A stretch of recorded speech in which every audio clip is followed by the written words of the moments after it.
Vamos, nesse vídeo, analisar as forças associadas ao campo magnético. Em primeiro lugar, nós vamos falar da força sobre uma partícula carregada, na presença de um campo magnético. Nós vimos que na eletrostática, a força elétrica sobre uma partícula carregada é paralela ao campo elétrico. Na verdade, esta força é dada simplesmente pelo produto da carga, que é um escalar, pelo vetor campo elétrico. Na magnetostática, entretanto, a relação entre força e campo não é tão simples. Verifica-se empiricamente que, se nós temos uma carga, que eu chamarei de Q, que se encontra em uma dada região do espaço com uma velocidade vetorial U em meio a um campo magnético externo B, ou seja, esse campo B não é o campo provocado pela partícula carregada, a força magnética, que eu chamarei de Fm, será proporcional ao módulo da velocidade, à intensidade da carga e à intensidade do campo magnético. E também ao seno do ângulo entre a velocidade e o campo magnético. E será perpendicular à velocidade e ao campo magnético. O fato de ser proporcional ao seno do ângulo entre dois vetores e ser perpendicular a esses mesmos dois vetores nos remete a um produto vetorial. De fato, a força magnética será dada pela carga multiplicando o produto vetorial da velocidade da partícula pelo campo magnético externo. Ou seja, para determinarmos a direção da força, necessitamos utilizar a regra da mão direita. Fazendo uma representação de um caso mais simples, se nós temos um campo magnético externo, que eu vou representar aqui entrando no plano da folha, e estamos lidando com uma partícula carregada com uma carga Q, que eu vou supor, por simplicidade, que seja maior do que zero, com uma velocidade U. Nesse sentido, para obtermos a força magnética sobre esta partícula, uma vez que o Q é maior do que zero, vou colocar os meus dedos na direção da velocidade, levá-los até a direção do campo magnético. O meu polegar está apontando para cima neste caso. Esta é a direção da força magnética. Ela é perpendicular tanto a U quanto a B, que está entrando no plano da folha. Como consequência, nós temos que o vetor aceleração, que é simplesmente dado pela força sobre a massa, pela segunda lei de Newton, também será perpendicular à velocidade. Considerando um dado deslocamento infinitesimal dl, nós podemos calcular o trabalho referente a esta força. O trabalho infinitesimal, que eu chamarei de dWm, será dado pelo produto escalar da força pelo deslocamento. Eu vou multiplicar e dividir esta expressão por um intervalo infinitesimal de tempo, que a partícula demora para percorrer este dl. Então, nós teremos aqui dl dt multiplicando dt, só que dl dt é a velocidade. E como nós vimos que a força é perpendicular à velocidade, esse trabalho é nulo. Assim, a força magnética não realiza trabalho sobre uma partícula e o campo magnético, por consequência, é incapaz de transferir energia para a carga em movimento. Se, além do campo magnético externo, B, nós tivermos também um campo elétrico externo e essa partícula carregada sofrerá o efeito das forças elétrica e magnética. A força total, então, será dada pela carga multiplicando o campo elétrico mais o nosso fator velocidade, produto vetorial, com o campo magnético. Esta é a chamada força de Lorentz, em homenagem ao físico holandês Hendrik Antoon Lorentz, muito amigo de Einstein. A parte elétrica desta força, sim, realiza trabalho. Note que, se fôssemos rigorosos na nomenclatura, deveríamos falar em campo densidade de fluxo magnético B, porque o nosso campo magnético definimos como sendo aquele vetor H. Como ambos se relacionam por uma constante multiplicativa μ0, nós vamos adotar a nomenclatura campo magnético externo B daqui em diante ao nos referirmos à força de Lorentz. Nós vimos que o campo magnético não realiza trabalho sobre a partícula. Lembrando, estamos aqui falando da magnetostática, campos magnéticos independentes do tempo. E, por sua vez, o trabalho corresponde à variação da energia cinética. É um teorema fundamental da mecânica. Uma vez que a energia cinética é proporcional ao módulo da velocidade ao quadrado, a força magnética pode alterar apenas a direção e o sentido da velocidade, mas não o seu módulo, pois a mudança de módulo implicaria na variação da energia cinética. Vamos fazer uma verificação deste resultado. Vamos supor que tenhamos uma carga Q, por simplicidade, maior do que zero, imersa em uma região com um campo magnético B na direção Z. Isso não representa de forma alguma uma perda de generalidade na nossa verificação. Afinal de contas, se eu tenho um campo magnético, esse campo magnético terá uma direção.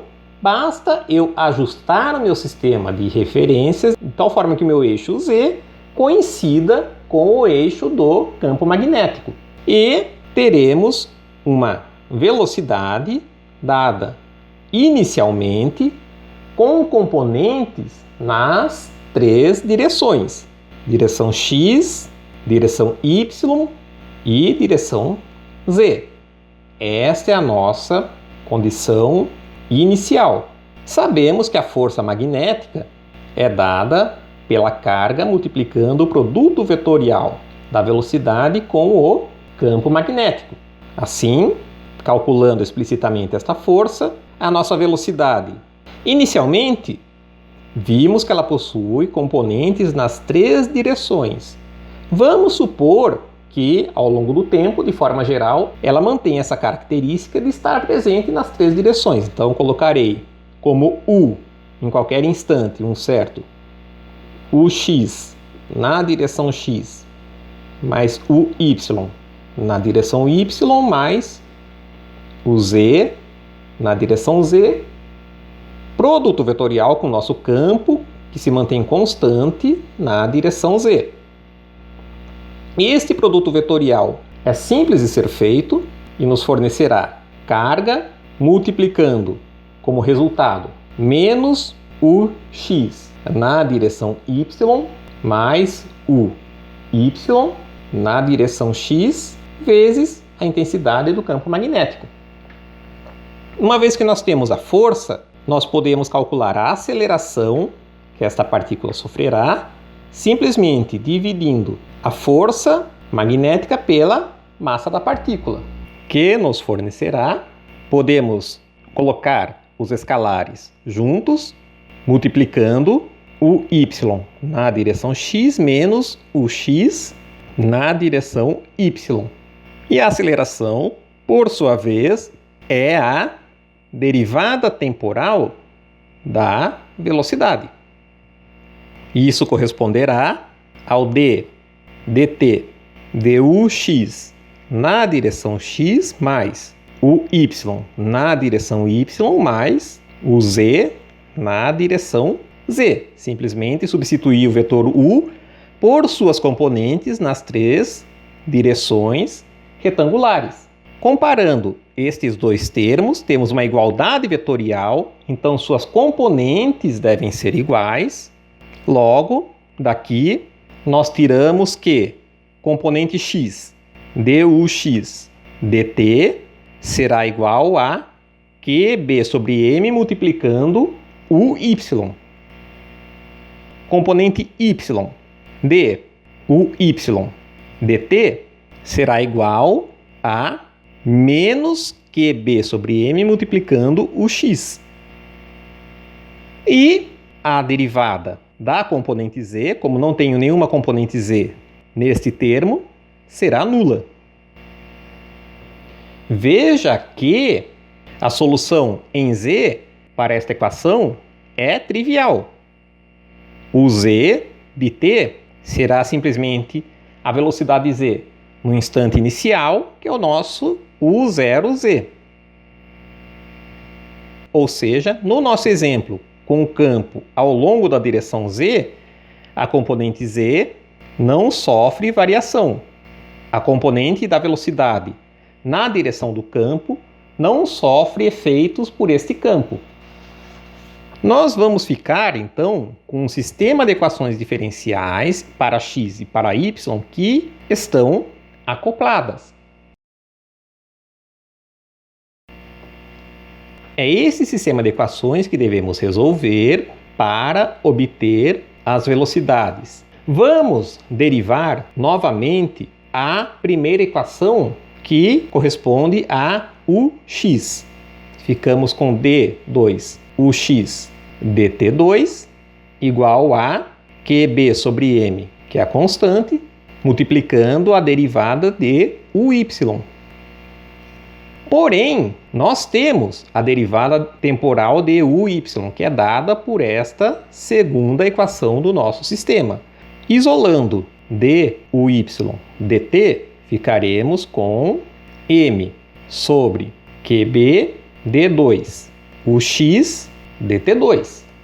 Porém, por outro lado, de acordo com a segunda equação do nosso sistema, duy dt também é igual a menos qb sobre m ux.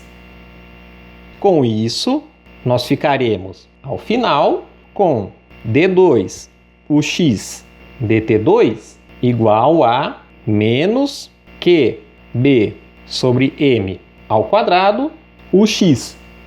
Esta é a equação para o oscilador harmônico,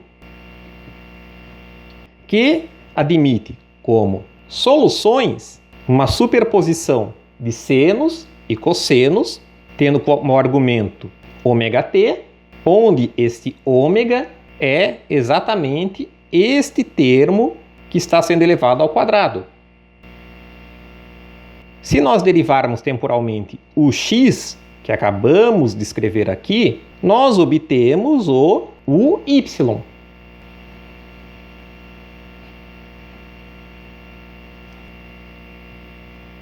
A derivada de ux será igual a qb sobre m, que multiplica o y, porém, qb sobre m é o nosso ômega. Então, temos aqui ômega uy. Nós podemos cancelar ômega nos dois lados desta igualdade e ficamos, então, com uy de t como sendo igual a menos a seno de ômega t mais B cosseno de ômega t. Como que nós obtemos A e B? Simplesmente aplicando as condições iniciais. Lembrem-se de que nosso U no instante zero era um U0x na direção x mais um U0y na direção y mais um U0z na direção z, que já vimos que não se altera. Desta forma, o x de zero nos fornecerá simplesmente A, que por sua vez é igual a U0x, pela condição inicial. E o y de zero, substituindo o zero no argumento, sobra apenas a constante b, que por sua vez, pela condição inicial, corresponde a U0y. Desta forma, ao final, nós obtivemos a expressão para as três componentes da velocidade em função do tempo. O x de t será igual a, que é U0x, cosseno de ômega t, mais o b, que é o U0y, seno de ômega t. O y de t vai ser igual a menos a, ou seja, menos U0x, seno de ômega t, mais U0y, cosseno de ômega t, e o uz não se altera. Este é o nosso U de t. Tendo determinado o U de t, nós podemos agora obter a nossa energia cinética, que é o produto da massa pelo quadrado da velocidade dividido por 2. Ou seja, teremos m sobre 2, que multiplica o x ao quadrado mais o y ao quadrado mais o z ao quadrado. Nós queremos mostrar aqui que o campo magnético não altera a energia cinética, ou seja, este termo deve ser constante qualquer que seja o tempo considerado. Ou seja, nós deveremos ter sempre que K é igual a K0. Bom, sabemos que m sobre 2 é constante. E a soma dos quadrados das componentes das velocidades? Nós teremos que o x ao quadrado mais o y ao quadrado mais o z ao quadrado é igual a este termo ao quadrado, ou seja, o quadrado do primeiro mais o quadrado do segundo mais 2 vezes o primeiro vezes o segundo, mais o quadrado de uy, ou seja, quadrado do primeiro mais o quadrado do segundo menos 2 vezes o primeiro vezes o segundo, mais o z ao quadrado, que é o próprio U0z ao quadrado.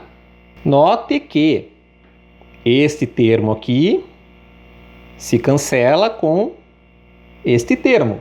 Ficamos com U0x ao quadrado, cosseno ao quadrado de ômega t, mais U0x ao quadrado, seno ao quadrado de ômega t, que fornecerá simplesmente U0x ao quadrado. Da mesma forma, teremos aqui U0y ao quadrado, seno ao quadrado de ômega t, mais U0y ao quadrado, cosseno ao quadrado de ômega t, que fornece U0y ao quadrado. Portanto, ficaremos ao final com U0x ao quadrado mais U0y ao quadrado mais U0z ao quadrado. Logo, esta energia cinética será igual à energia cinética inicial.